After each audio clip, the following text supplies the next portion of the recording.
This is another iRaw podcast. Welcome to Wildly Unplugged, sharing stories of nature, conservation, and creativity. Discover what develops when you unplug and step outdoors. Elizabeth, thank you so much for being here today. Thank you for having me. It's a privilege.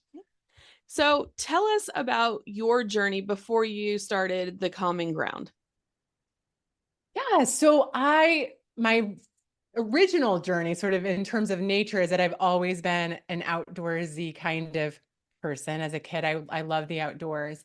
And I loved the way that the outdoors for me can kind of spark imagination and presence in a different kind of way. As an adult, I went into psychotherapy. So I still am a practicing psychotherapist in private practice in Ohio. And what I noticed in my own journey of taking care of myself and kind of learning more about me is that it was really important in between my own sessions. I believe all therapists should be in therapy, so I'm in therapy too. And that I noticed that in between sessions, it was really important for me to develop a self-care routine, some kind of routine that I could do, a practice that I could go to. And for me, one of those practices was forest bathing. I also got certified as a Qigong teacher, and those two can go together anyway, pretty beautifully. But I started incorporating more practices out in between sessions. And then I realized how impactful that was for me and how much I wanted to offer that to others. And so I created the Calming Ground, which is plenty of people are participating in the membership, and it's a coaching. I have a coaching packages as well in Ohio, but it's not just for people here locally. It's an online business. And so my reach is far greater, and we all come together once a month for different live experiences, but also each week there's little nuggets that offer people that same practice of self-care in their lives. So it was through my journey of kind of finding ways to reconnect with myself, reconnect with the moment and life itself that brought me into this work that I do now. Why is it important for us to have a space to kind of center ourselves and to kind of check in and get calm? Oh, I feel like we've more and more become an indoor culture. We live indoors. I think as children, even from my own experience, I love to be outside, and I felt I learned so much about life by being outdoors. And then we were pulled indoors, and it's not that indoors is wrong. It's just that I think there becomes a disconnect. And I noticed that, and especially with screens these days, it's harder and harder for people to move out and really just to get back into that noticing, present living place. We're very stimulated on a regular basis. And so our nervous systems are constantly getting activated. And I think to the point that we don't even realize how stimulated and overstimulated we are. I'll go on backpacking trips, and it takes me, I would say, about 3 days out there, totally unplugged, before I notice I'm fully coming down. And then when I re-enter into like the front country, the world, the indoor world, I am amazed at how overstimulated I am by all of the constant lights and dings and noise that's everywhere, until I become kind of like numb to it again. So I think a lot of times we don't realize how overstimulated we are, and by slowing down and getting present, even you don't have to go backpacking for that, but like slowing down and getting present, you can just bring yourself back into some centeredness to have a fuller life. I've heard some people compare it to like plugging back into the Matrix when they're getting back onto their phones. And I saw a TikTok the other day. It was like the nostalgia TikTok. And it was of a mall from the 90s. And it was just, a little handheld camera panning around the mall. And all these people were shopping for Christmas, and that's a busy time. But there were kids just kind of sitting on the side talking. And it just seemed so peaceful and so calm. I'm like, what is so different about the scene than from today? You don't have everybody looking down at their phones. And I feel like, and maybe correct me if I'm wrong, I feel like my whole sense of time gets thrown off when I am plugged into my phone. Do you feel that way too? Absolutely. Yes. Yes. And time is something that I hear from a lot of people that I work with, that they don't feel like they have. There's less and less time. And I think it's because we're, and I don't say this in a judgmental, critical way. I say it with a lot of compassion. I think that we are doing lots of mindless scrolling, right? Unintentional kinds of living. And so that impacts our experience of the abundance of time. Mm-hmm. What is healing? Qigong? Qigong? Qigong. Yeah. What is that? So there's lots of different forms. It's kind of like the grandmother of Tai Chi, but it's very old practice. It's essentially the way that I practice is a moving meditation. There are forms of Qigong that are more like a martial art. And it's part of traditional Chinese medicine. So it is a slowing down kind of moving meditation. And a lot of times it's practiced outdoors. There's this whole element that has to do with the seasons and elements of earth. And so, yeah. Okay. Metal. Mm-hmm. So I've seen like a group of people walking and doing movements, and they were all very quiet. Is that what I was witnessing, or? You could have been witnessing that. You could have been witnessing Tai Chi. So Tai Chi oftentimes has a different kind of flow to it. So it could have been Qigong, it could have been Tai Chi, but it's a beautiful way to slow down. And with forest bathing, there is a lot of grounding, centering components to the sequence of it. And so it's easy to incorporate some Qigong, like a moving kind of like slowing, grounding kind of with the breath. Movements that can help us slow down. It's really hard for people to slow down because our nervous systems are so stimulated. We resist a lot of times the slowing down. Mm-hmm. You're a forest therapy guide, right? Even just listening to you saying slow down, I was finding myself already calming down. So what are some things that you do as a forest therapy guide? Yeah, so I offer all different kinds of, I guess, ways to do forest bathing. So some examples, I do one-on-one. So if somebody just wants their own experience, we'll meet in a park and I'll guide them through their own experience, very tailored to them, their process. I've done groups with people who don't know each other, and that is and I've done that in arboretums and different places. And that's more of it's interesting. Everybody in forest bathing, you have your own journey. So there's an individual component to it, but there's also a community. And by the end of it, you really experience that community, even with people who have completely different backgrounds and didn't know each other. There's still that sense of we're in this together. And then I'm just talking to somebody now where I'm doing it for like more of an art collective where we're tapping into creativity through forest bathing. So I do it in different kinds. I've worked with groups of naturalists, like doing different kinds of forest bathing with different groups. You can do it with kids or individuals to help them connect with themselves, connect with the land. Mm-hmm. So if somebody's interested in forest bathing, I've heard somebody say like, oh, you don't go outside and you can get naked. You're not like bathing. But so what exactly is that for someone that might not be familiar with it? Sure. So it started I believe it was Japan. And actually, my understanding is still in Korea and Japan, there is a practice of forest bathing that's prescribed by doctors and can only be guided by medical professionals. So they have a lot of research coming out of their work because they do blood pressure and different kind of tests before and after. So they have a lot of data on what happens for people when they do this. So it began as a way to kind of a different form of alternative medicine to help people essentially improve their health. So, they'll slow their heart rate. They were noticing its impact in blood pressure, better improved blood pressure, cholesterol. They noticed changes in immune function and all kinds of things from forest bathing. And that's where it originated.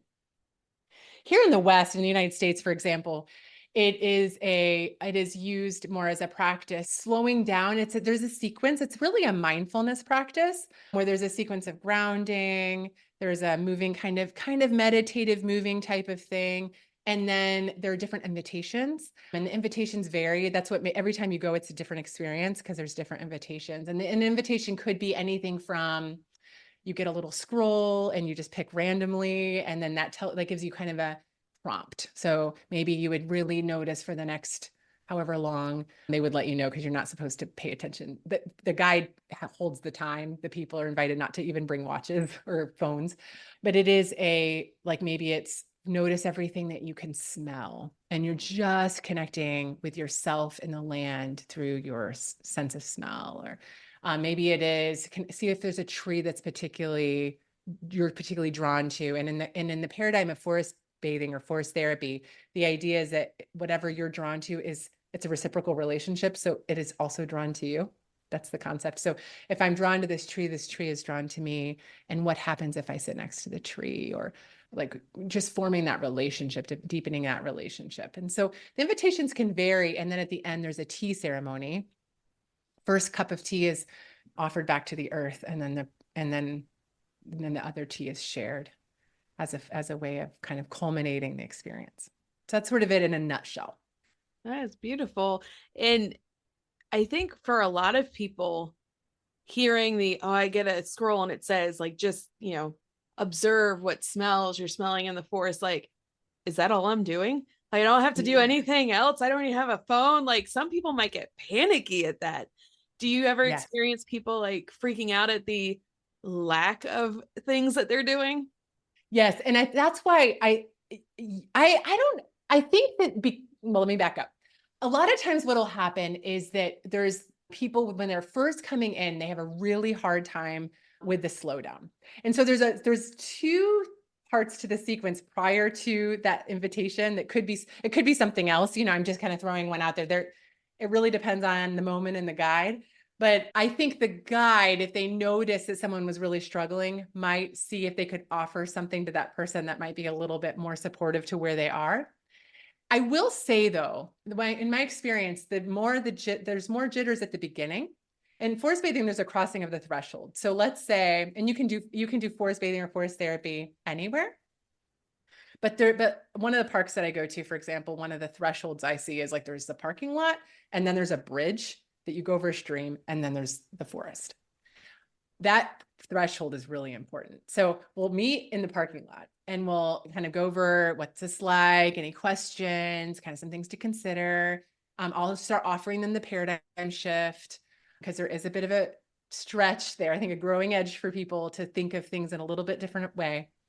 And then each person slowly crosses the threshold. And then there's a series of activities that help support people in the slowing down. So usually by the time they get to those invitations, they're okay. But a lot of times it does take like the guided grounding, the, kind of moving meditation where we're all walking together and like in a slow way and just getting used to that before people go into what they call in forest bathing liminal space, which is like this sort of like timelessness where you don't know, is it 5 minutes? Is it 5 hours? I don't know. It feels like both at the same time. It's a lot of times people will talk about how it feels like it goes by so quick. And it also feels like they've been there like for so long, but in a way that is more like childhood, Mm-hmm. Yeah. Do people come out of that experience like super refreshed and recharged? Yes. Usually people come out feeling a different pace and rhythm in their body, right? And we really invite them as they recross the threshold back, because they're going to go back into probably their vehicles, probably the traffic, and just kind of just let themselves take the time that they need to do that shifting. Because they are refreshed, and they're also kind of a lot of times really in a different rhythm in themselves by the end of that. But what else is happening is that, there's all kinds of research. Their body is replenishing, and their health is stabilizing in some way. I mean, it's not miracle. And, we can't like heal people in these ways, but I think it does offer some reset to the body systems. It's really powerful. I think that's so important for someone that's new to this to have a guide, because I feel a lot of times we need permission to put our phones down. I find like I love scuba diving, and part of the reason for that is I don't have to be on a phone. There's no cell service down there, and then just listening to the breathing and just observing what's around me is probably very similar to going out and forest bathing, but you're not getting all the the chemicals in the air from the Yep. trees and everything like Yes, that. all that. Yes. Right. And I do think there's also something really helpful about having a guide structure the time and also hold the time. Like, so there's a beginning and there's an end. And I know that I don't have to worry about that because I've already carved it out on my schedule and they're taking care of that for me. So I can just be, you know? Mhm. Yeah. And you do retreats too. What are some of the activities and things you do there? Yeah. So it's been, actually, I'm in the planning stages for one coming next year. But I think for me, the retreats are a way. A lot of times I've done day-long intensive retreats that are more creative focused and kind of tapping into self-discovery through that creativity. I've done forest bathing where we go, out and there might be different experiences of being, maybe not the whole day forest bathing, although when I was in training, that's definitely what we did. But it would be maybe different brackets of time and then coming back together for a meal and then going back out. So things like this. I have also done workshops where one of the invitations is that can be to do earth art, earth altars, kind of like where you gather whatever's around and you create a gift art that you just leave for the earth. And you might leave a message in yourself, in yourself to thank the earth or whatever, or even notice if something's coming up for you, maybe, a message for you. And so I'll bring artists out to kind of do this sort of connecting, offering, slowing down, which can really enhance the creative process for creatives. Those are some examples. I don't know if that answers your question. Yeah. Yeah. And do you have any, any tools or tips that we can, if we're sitting in our office and we want to have something in our back pocket to pull out and use it as a tool to calm us down? Do you have any tips or tricks for that? Yes. So if we're focusing on nature, you can do, when they said to us is there's limited, people have different levels of access, right? And so if you have I'm using nature first. If you have a plant and we're in relationship, right? And so if you wanted to just take a few moments and just notice in a breathing exercise, and you could do this actually, even if you have no house plants in your house, you could just do this anywhere. Notice the inhale as the gift of the trees, the gift of that plant, maybe, because that is your oxygen, right? And then if you pause at the top of the inhale, so breathing in, pausing for as long as feels right to you, and then just noticing when your natural exhale comes, and that is your gift back, because that carbon dioxide is the gift back to the plant, to the trees outside. And that in this way, you are part of this bigger connection and belonging, and you are receiving and giving with every single breath you take. And so sometimes that's a nice way to both slow down and notice your breath, which immediately, if you're noticing your breath, you're present. And which then sends all kinds of signals to your body and nervous system to calm down. But then also it offers you that sense of the greater world that you're part of, which sometimes can really help with either isolation, stress, perspective, oh yeah, I'm on a earth. It's not just whatever's tiny and stressful in this moment. I'm part of something so much bigger. So sometimes that kind of thing can help. Yeah. Do you have a personal favorite moment outdoors? I have so many. I can tell a story. This is actually in my training that I did to become a guide. And the training that I did was through a United American company here in the United States. I think they're based out of California, but the training itself was actually in Costa Rica. And so we were in Costa Rica and we did these long stints to really learn the process and to really experience the different elements of the sequences. And there was this one day that was very windy, and I was going along this path very slowly. And there was this tree, and it wasn't that big of a tree. It was really gnarly, but I just felt drawn to this tree. So I went over and I just touched it. And as I touched the tree, the tree's moving because it's not a big tree and it is really windy. So the whole tree is moving.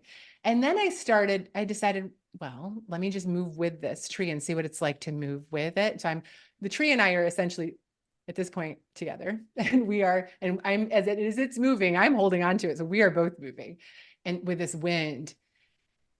And it was so powerful for me because I actually was brought to tears in that moment, because I don't think I realized how much at that time in my life I felt like I was weathering. I was really having to navigate a lot out of my control.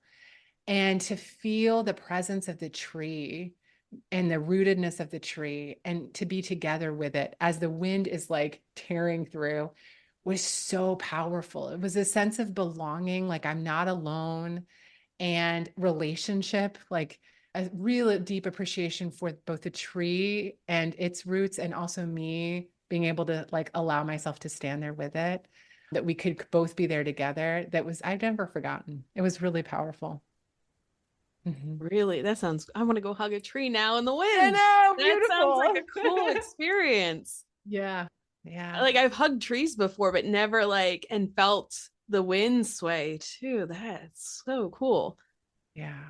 Do you have a favorite place in nature to go? So I have, from my childhood, what immediately comes up actually is a place from my childhood. My grandparents lived in the mountains in North Carolina, and they're kind of on a house kind of on stilts, and down below was the lake.